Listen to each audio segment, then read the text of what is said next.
Good evening. Let's read a bedtime story. So,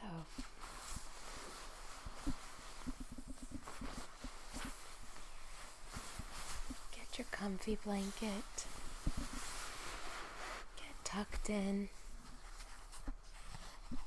and ready to hear this book.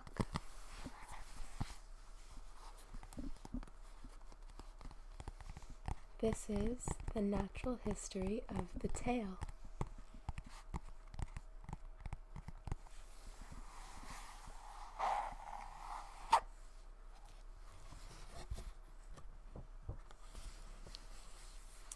Written by Lisbeth Zappler and illustrated by Jean Zalander.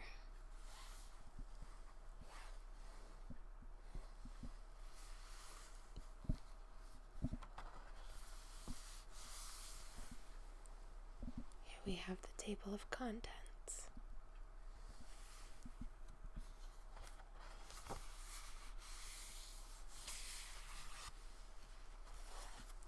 Here's the introduction.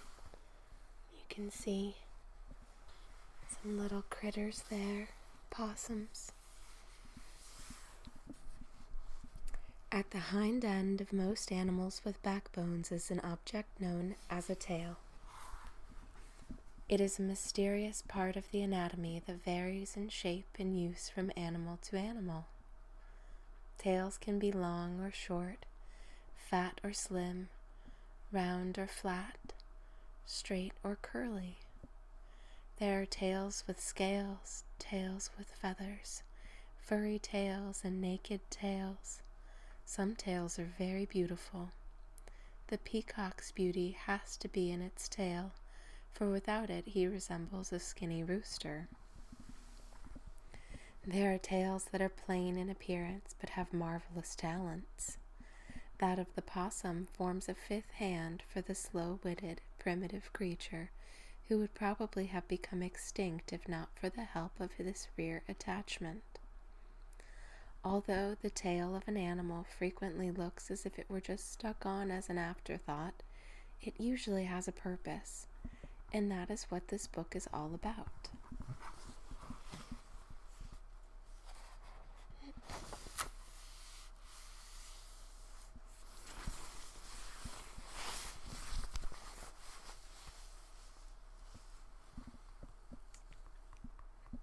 The next section is called The Beginning of the Tale.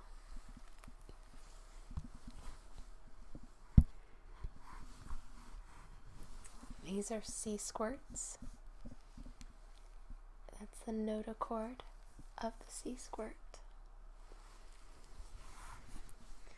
You would think, wouldn't you, that no animal without a backbone could have a tail?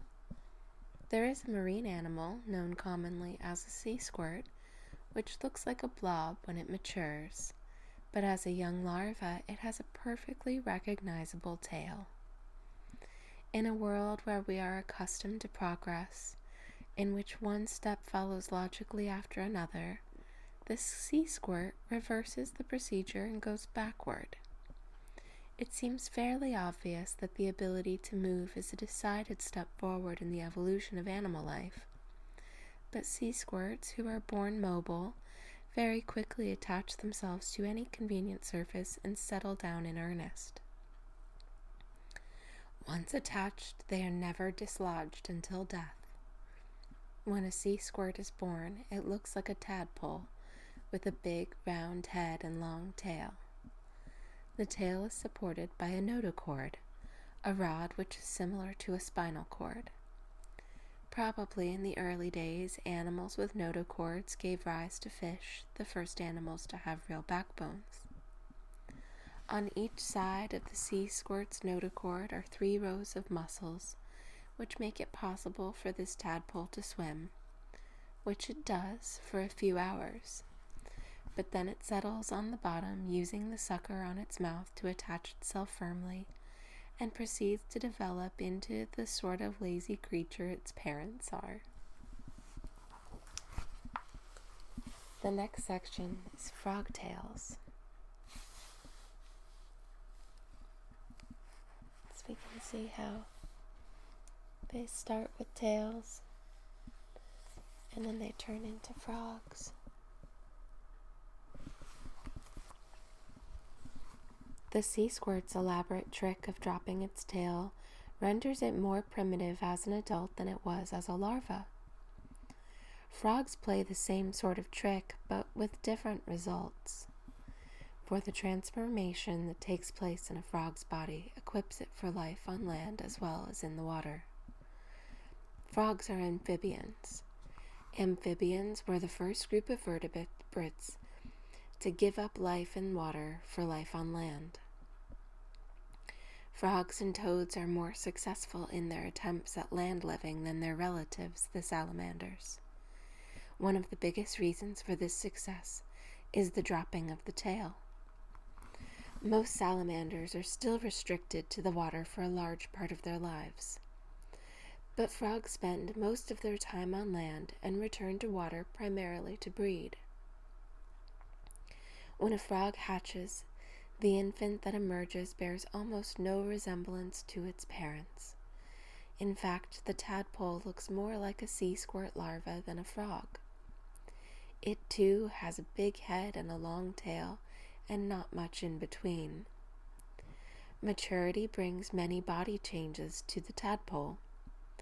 As the legs begin to appear, the tail begins to disappear. In exchange for the tail, the fully mature frog gets long, strong rear legs that make fine jumping equipment.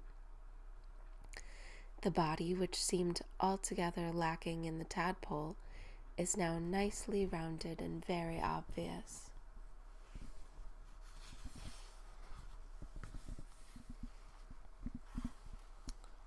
The real water tail.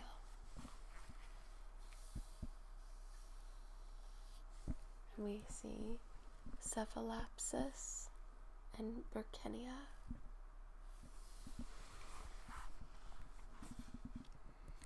Tadpoles and sea squirts are not really typical of water life. One becomes a land-living frog and the other is immobile its whole adult life.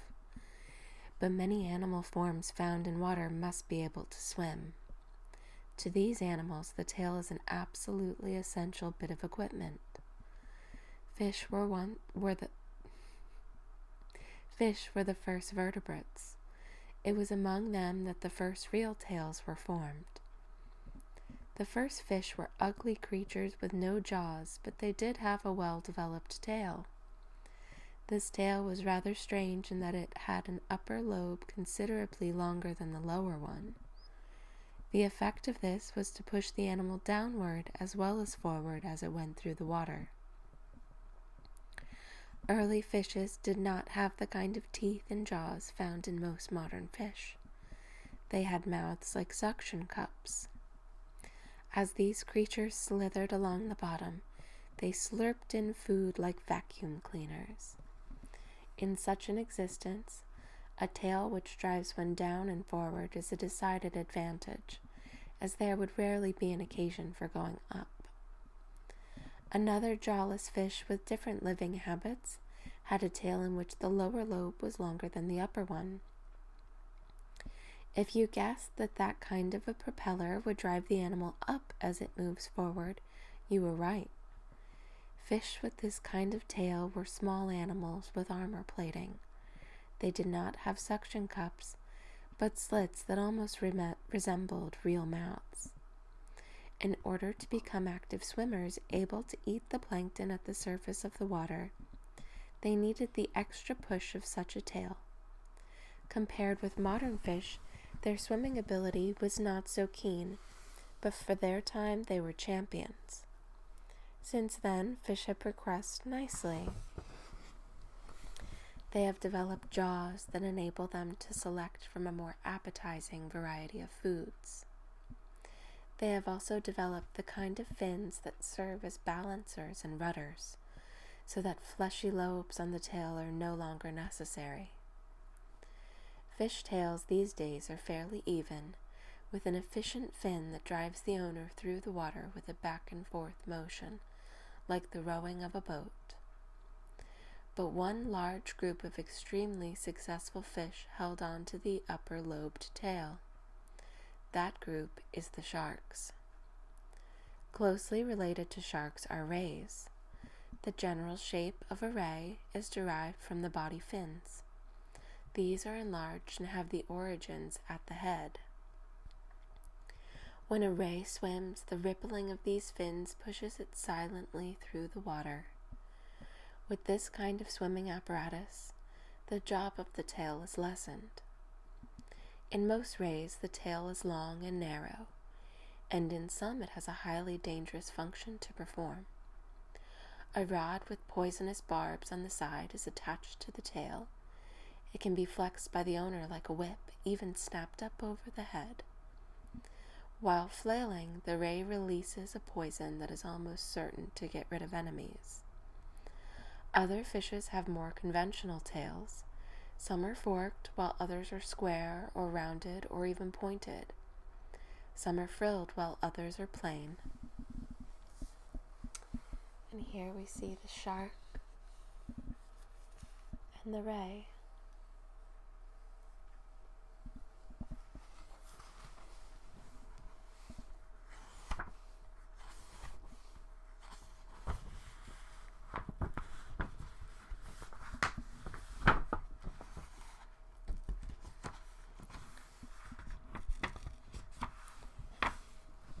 Triggerfish have long, graceful wings at the tips of their tails, which make them lovely to watch as they glide by the aquarium window. Mud skippers use their ordinary-looking tails just as any normal fish while in water. But mud skippers are almost as comfortable hopping along on the muddy shore as they are swimming. They use their stomach fins for pushing along slowly, and the tail is saved for thrust when a longer leap is necessary. In this way, the mud skipper has been known to climb trees. No fish can beat the little seahorse for full utility of tail. They alone of all sea creatures have developed a prehensile tail. A prehensile tail is one that can be used as we use our hands to grasp things. Seahorses live in reedy areas where they wrap the tail around convenient stems and eat while at rest. It is the job of the male seahorse to hatch the babies. The female seahorse lays her eggs into a pouch below the father's tail. After a suitable period of time, the father grabs a strong reed with his tail and there endures the pangs of childbirth, as one by one the infants slide from his pouch. Some early fish, called lobe fins, had symmetrical tails that were divided into 3 lobes. These fish were bold explorers. It was they who discovered and first colonized the land. In time, lobe fins developed body proportions and limbs similar to those of amphibians. But the tail remained a fish tail, complete with fin. So here we see the triggerfish, and here are some mud skippers, and there's the seahorse.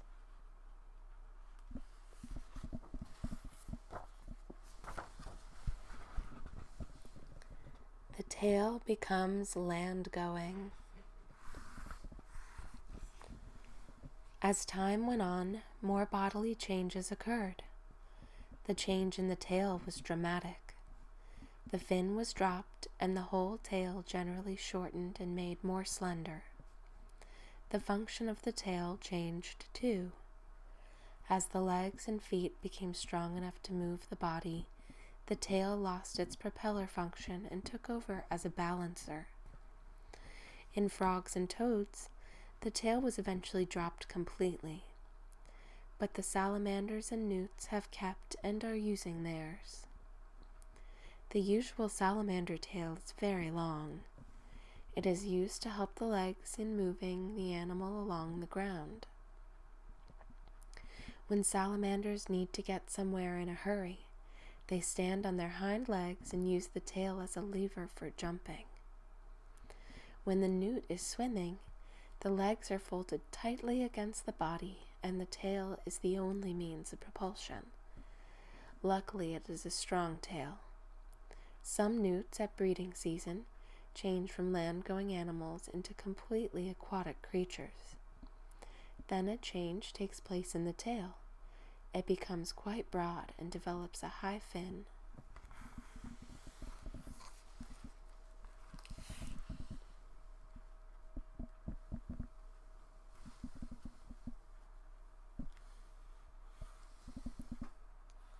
This is the red spotted newt.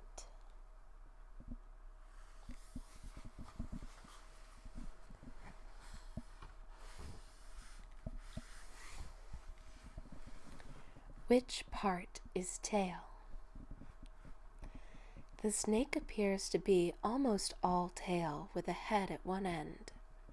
However, only that part of the spinal column behind the opening known as the cloaca can rightfully be named tail.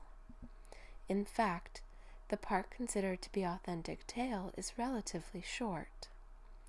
One easy clue to the whereabouts of a snake's tail is the double row of scales usually found beneath it. Snakes are the most successful living reptiles. There are species that live in trees, and those found in the water, as well as some that live on and under the ground. This is a scarlet snake, and this one is the blind snake.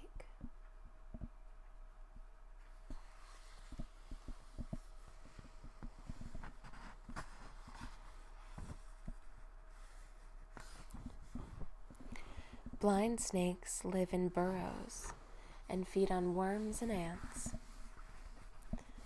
They have a small spine at the tip of the tail that many people believe is poisonous. This is not so, and the snake is not only harmless, but completely defenseless. Another burrower, the pipe snake, has a head so much like a tail that you cannot distinguish one from the other. The snake itself seems to be in doubt, for when approached by a stranger, it rears its tail as if about to strike. Sea snakes have special tails for swimming, flattened at the sides for efficiency. This tail acts as a rudder, steering the course the powerful body muscles follow. The most famous snake tail belongs to the rattler. At the end of the tail is a series of loosely connected hollow pieces of bony skin.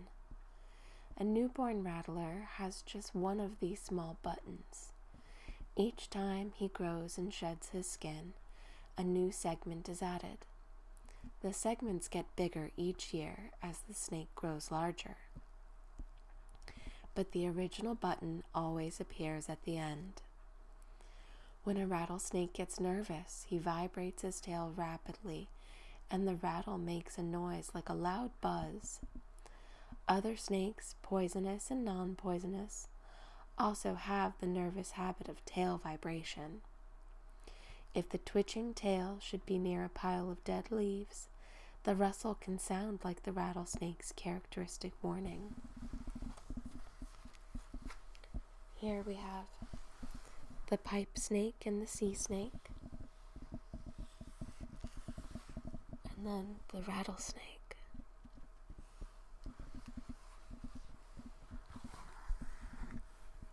Let's read one more section.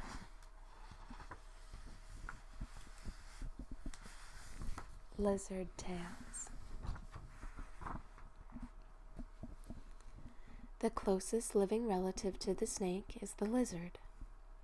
It is only in a few species that this family connection shows clearly. Some lizards, called skinks, are very snake-like, with almost no legs to speak of. They move in snake-like fashion and not as legged animals. However, the tail of the skink is proportionately much longer than the tail of the snake. Lizards come in many sizes and varieties, as do their tails. There are, for instance, fat-tailed geckos who use their tails for storing extra food for hard times. The leaf-tailed gecko has its tail, legs, and side edges with flaps that cling to any surface, thus cutting out all possibility of a shadow. This camouflage saves the lizard a lot of annoyance. The parachute gecko has fringes of skin on his broad tail and along his sides. He lives in trees where he leaps and glides with ease, using the extra flaps as a parachute for safe landing. Here we have the ground skink, and then the fat-tailed gecko, the parachute gecko, and the leaf-tailed gecko.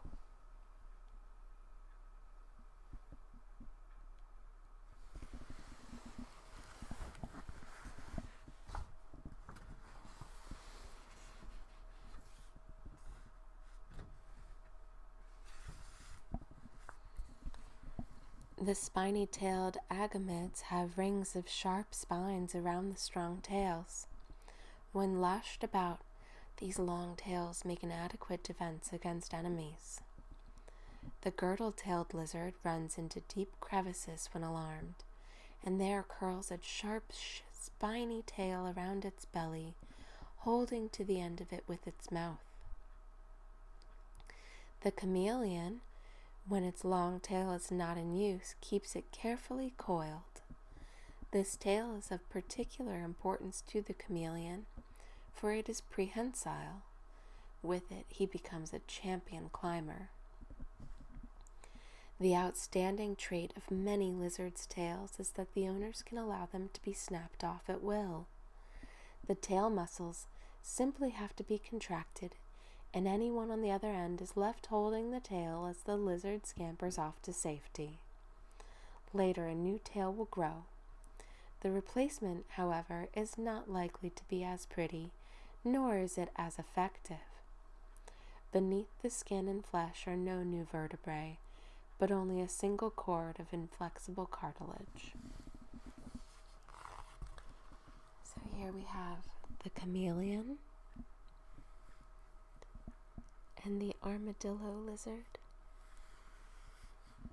and then you can see there where a lizard let their tail come off.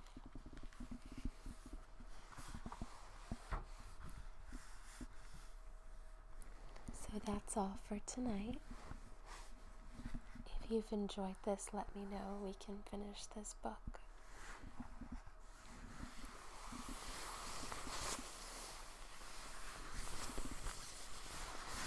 I hope that you're feeling peaceful and sleepy now, and enjoying learning something new tonight. Sweet dreams.